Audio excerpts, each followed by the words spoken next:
নমস্কার সকলকে, আশা করি সকলেই ভালো আছেন।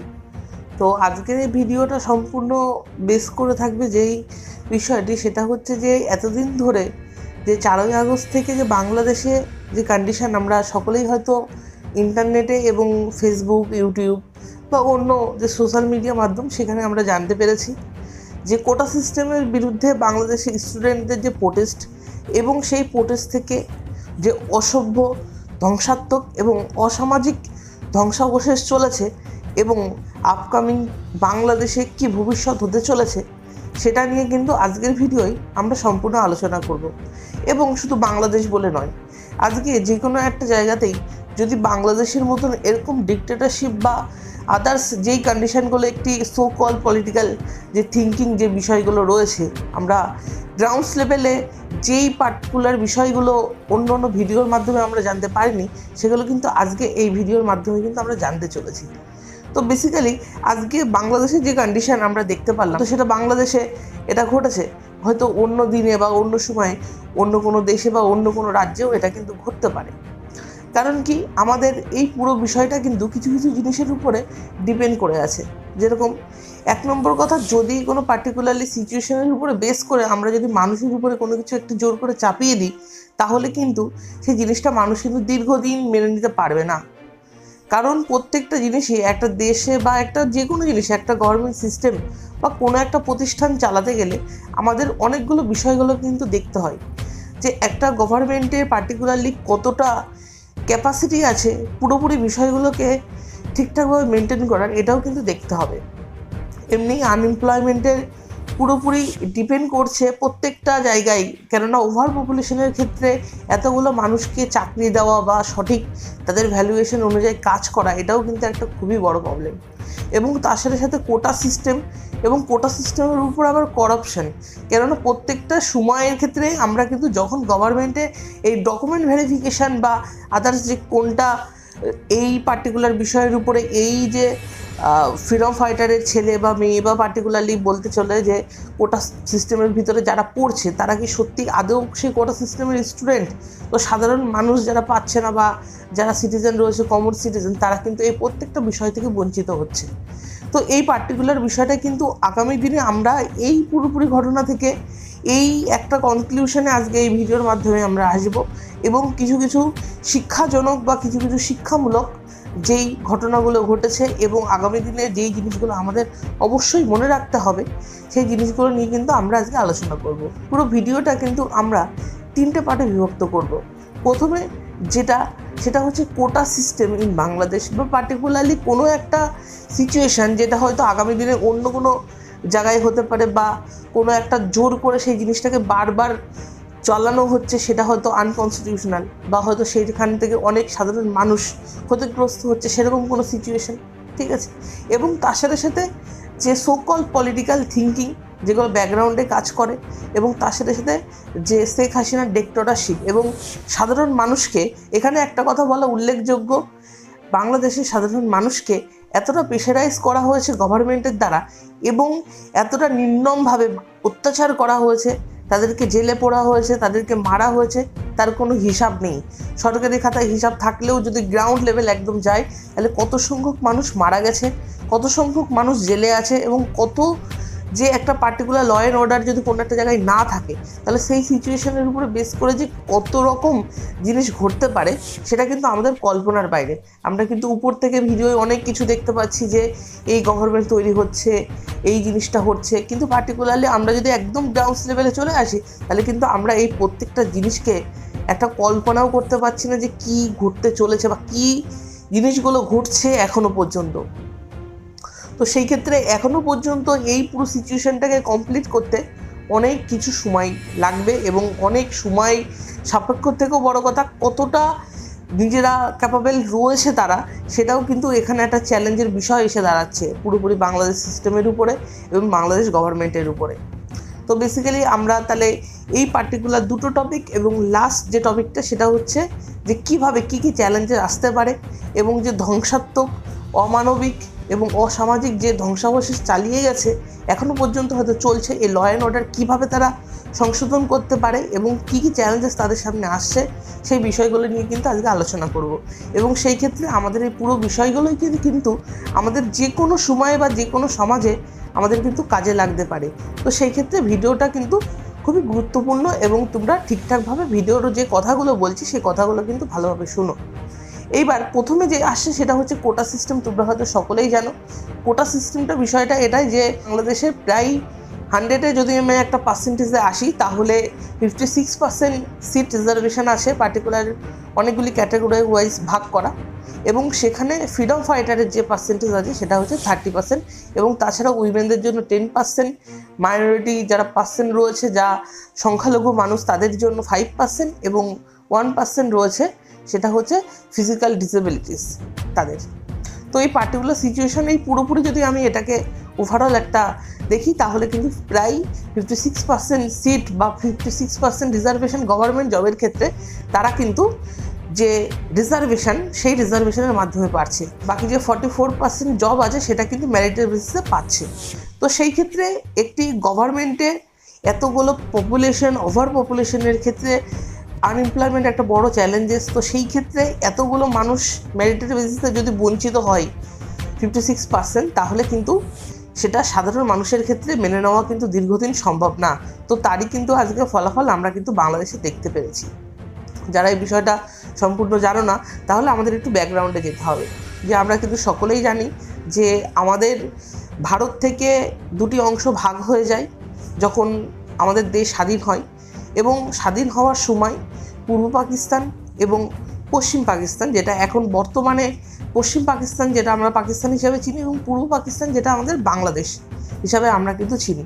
1971 সালে বাংলাদেশ স্বাধীন হয়, এবং 1971 সালে যে স্বাধীন হওয়ার পর থেকেই যারা যোদ্ধারা রয়েছে, যারা দেশকে স্বাধীন করেছে, যারা রক্ত দিয়ে তাদের পরিশ্রম দিয়ে আজকে স্বাধীন করেছে বাংলাদেশে, তাদের কিন্তু 1972 সাল থেকেই কিন্তু একটা সিট রিজার্ভেশনের কিন্তু তারা কনস্টিটিউশনের একটা জায়গা রাখে, এবং তারা কিন্তু 1972 সাল থেকেই তাদের কিন্তু যে পুরো সিস্টেম রয়েছে সেই সিস্টেমে কিন্তু কোটা সিস্টেমের ভিতরে ইনক্লুড করে।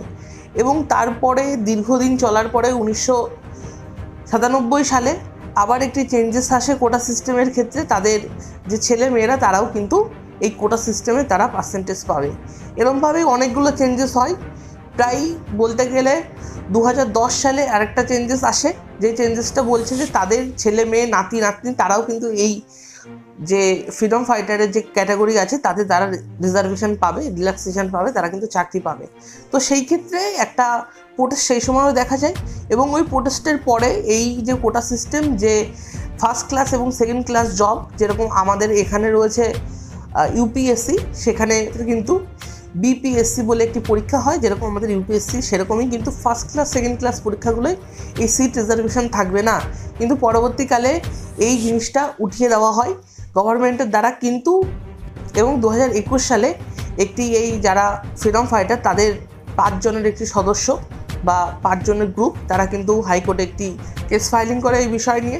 সেটা বিচারাধীন ছিল, এবং বিচারাধীন থাকাকালীন সেখানে কিন্তু এই রিসেন্টলি 2024 কিন্তু তার জাজমেন্ট আসে যে তাদের যে পিটিশনার, যে তাদের দাবি তারা কিন্তু সঠিক। এই পুরো পার্টিকুলার বিষয়ের উপরেই কিন্তু প্রোটেস্টটা চলেছে। যদি এই সিট রিজার্ভেশন বা এই কোটা সিস্টেমটাকে যদি তুলে দিত তাহলে কিন্তু এই সিস্টেমটা বা আজকে যে পরিস্থিতি এসেছে সেই পরিস্থিতি কিন্তু আজকে আসতো না।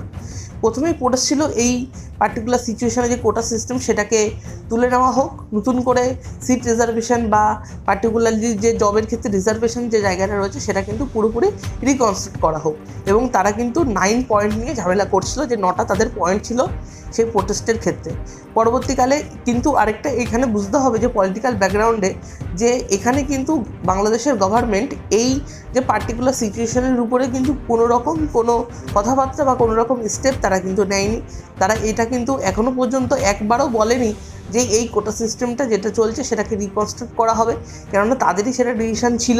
এবং পলিটিক্যাল যে ব্যাকগ্রাউন্ড বা একদম গ্রাউন্ড লেভেলে যেই চিন্তাভাবনা বা পার্টিকুলার যে সিচুয়েশানটা আমরা দেখতে পাচ্ছি তাতে এটাই যে এটা হয়তো সরকারের একটা নিজস্ব প্রচেষ্টা ছিল যে পার্টিকুলার এই সিচুয়েশানটা হয়তো কন্টিনিউ থাকুক বা কোটা সিস্টেমটা কন্টিনিউ থাকুক। তো সেই ক্ষেত্রে এই পার্টিকুলার বিষয়টা কিন্তু আমরা সরকারের ক্ষেত্রে দেখতে পেরেছি। এবং এই যে পার্টিকুলার কোটা সিস্টেমের উপর বেস করেই কিন্তু আজকে এই প্রোটেস্টটা চলেছে।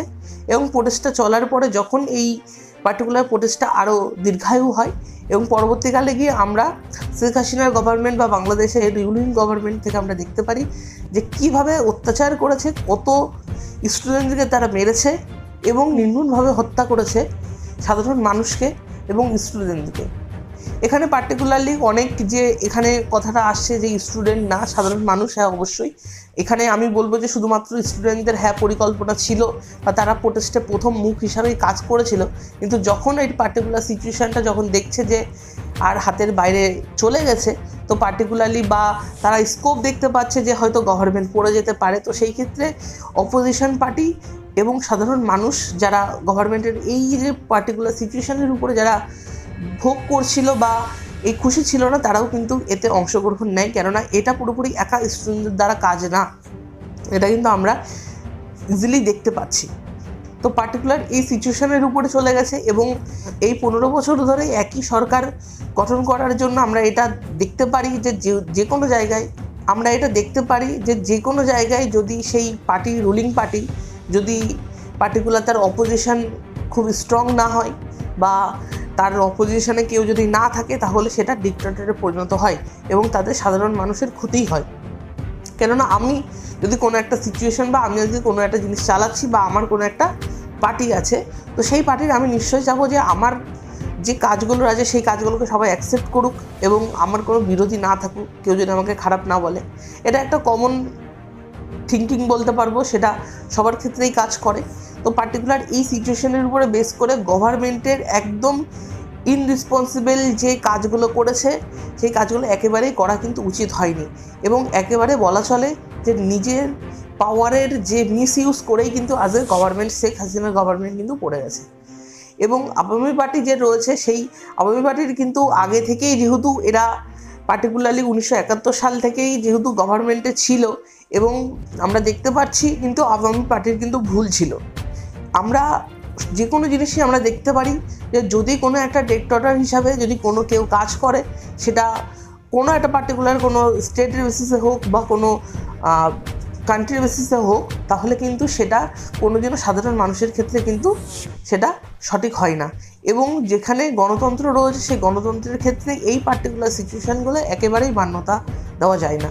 তো তার জন্য যে নিজের কোনো একটা পাওয়ার সেটা যতটা থাকা ভালো ততটাই কিন্তু খারাপ। যদি আমি সেই পাওয়ারটাকে ঠিকঠাক মতো ইউজ না করতে পারি, তাহলে কিন্তু সেটা আমার এগেনস্টেই কাজ করবে। সেটাই কিন্তু ঘটেছে বাংলাদেশের ক্ষেত্রে। এবং যেভাবে স্টুডেন্টদেরকে দেখানো হয়েছে, যেভাবে মিসরিপ্রেজেন্ট করা হয়েছে স্টুডেন্টদেরকে, সেটা কিন্তু একেবারেই অন্য সোশ্যাল মিডিয়া বা যারা এই জিনিসটাকে পোর্ট্রে করেছে বা যারা এই জিনিসটাকে টেলিকাস্ট করেছে, তারা কিন্তু একদমই ঠিক কাজ করেনি। কারণ যে কী লেভেলে তাদের উপরে অত্যাচার হয়েছে, কী লেভেলে তাদের উপরে ধ্বংসাত্মক, কী লেভেলে তাদের উপরে গুলি চলেছে এবং পুরোপুরি পুলিশ প্রশাসন থেকে শুরু করে মিলিটারি প্রশাসন এবং আদার্স যেই পার্টিকুলার সিচুয়েশনের উপর থেকে তারা গেছে, তাদের আর কোনো কিছুই ঠিক ছিল না। লাস্টে এই পেশনে তারা আসে, একটাই পয়েন্টে তারা আসে যে শেখ হাসিনা পদত্যাগ করুক এবং সেই পদত্যাগের ভিত্তিতে তারা কিন্তু গণভবনের দিকে যায় তাকে ঘেরাও করতে এবং সেখান থেকে কিন্তু শেখ হাসিনা পলায়ন করে পদত্যাগ করে। রেগুলারলি এই সিচুয়েশানটা কিন্তু আমরা আগেই জেনেছি, সেটা বিভিন্ন রকম ভিডিও বা সোশ্যাল মিডিয়ার মাধ্যমে। এবার কথাটা হচ্ছে যে এখন বর্তমানে চ্যালেঞ্জেস হচ্ছে যে কীভাবে ল অ্যান্ড অর্ডার মেনটেন হবে। এত ধ্বংসাবশেষ বা এত ধ্বংস যে পার্টিকুলার পুরো পাবলিক সেক্টর থেকে শুরু করে প্রাইভেট সেক্টর এবং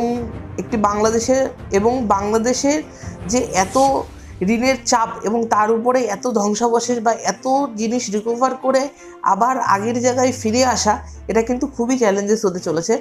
এখন বাংলাদেশের এই পুরোপুরি সিচুয়েশানটাকে কন্ট্রোল করার জন্য ইন্টারিম গভর্নমেন্ট তৈরি করবে বাংলাদেশ ন্যাশনাল পার্টি এবং এই পুরোপুরি সিচুয়েশান যেগুলো পাবলিক সেক্টর এবং প্রাইভেট সেক্টর যেই জিনিসগুলো সাধারণ মানুষ বা স্টুডেন্ট ধ্বংস করেছে এবং পুরোপুরি ল অ্যান্ড অর্ডারটাকে মেনটেন করার জন্য এটা কিন্তু গভর্নমেন্টের একটা প্রথম চ্যালেঞ্জেস হতে চলেছে।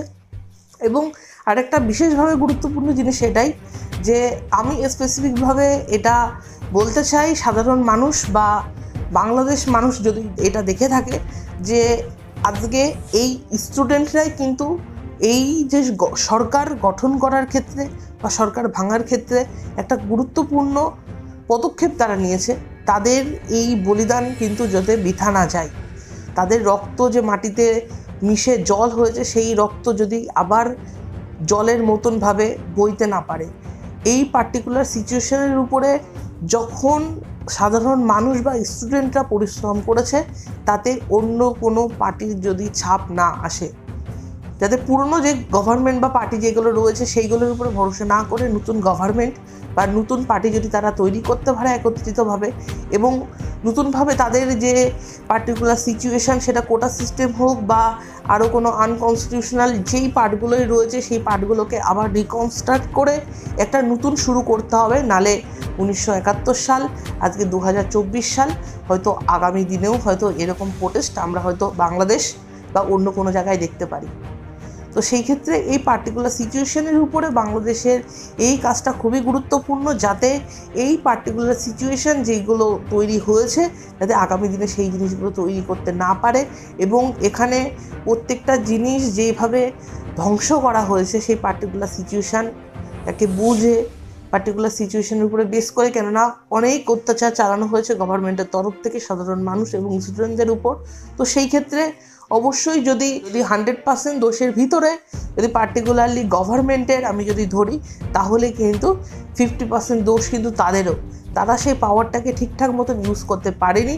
তাদের যে ডিক্টেটরশিপ মনোভাব এবং তাদের যে পলিটিক্যাল ব্যাকগ্রাউন্ড, যে আমাদের ফ্রিডম ফাইটারদের আলাদা করে সিট রিজার্ভেশন দেবো, তাতে আমার পপুলেশন বা আমাদের বাংলাদেশে আরও যে পার্টিকুলার সাধারণ মানুষ বা আরও যারা রয়েছে যারা পরবর্তীকালে গিয়ে সেই সুযোগটা পাক, তারা কিন্তু চায়নি।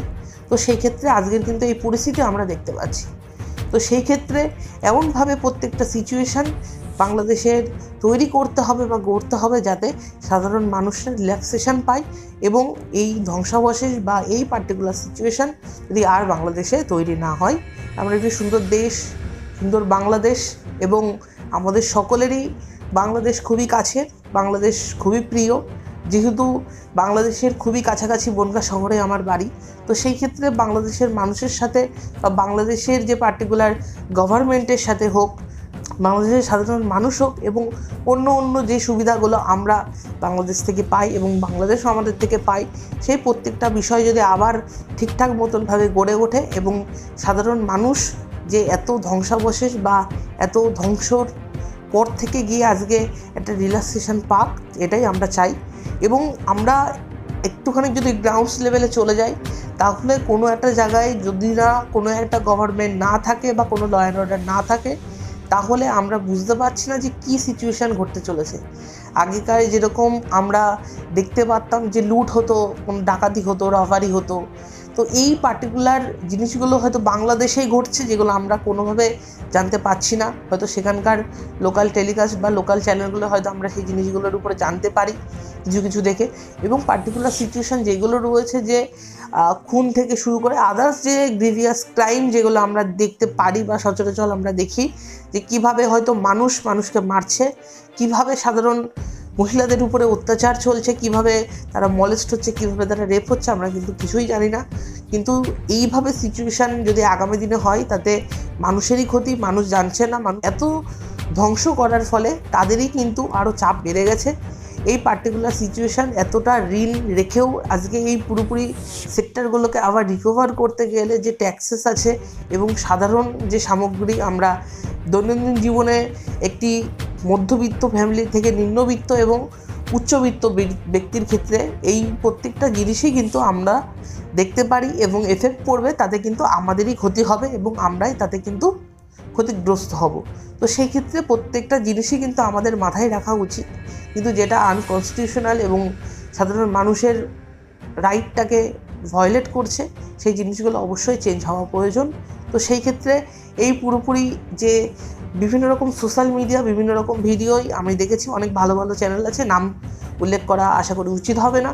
তো সেই ক্ষেত্রে তারা স্টুডেন্টকে মিসরিপ্রেজেন্ট করেছে, কিন্তু যে ধ্বংস চালিয়েছে সেটা কিন্তু একেবারেই যে সাপোর্ট করছি সেটা না, কিন্তু তাদের উপরে যে অত্যাচারের উপরে বেস করে তারা এই জিনিসটা করেছে, তাদের কিন্তু তাদের একটা পয়েন্ট আছে এবং তাদের যে কতটা চাপের মধ্যে থেকে গিয়ে এই কাজটা করতে হয়েছে সেটা আমরা জানি, এবং তার জন্যই আমরা চাই যে এই জিনিসগুলো পুনরাবৃত্তি না হয়। সুন্দর বাংলাদেশ আমরা সকলেরই কাম্য।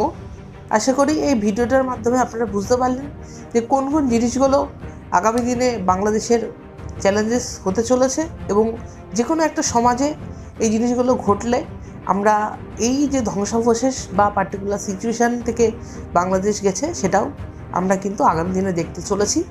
তো সেই ক্ষেত্রে আমাদের এই পুরোপুরি বিষয়গুলোকে মাথায় রাখতে হবে।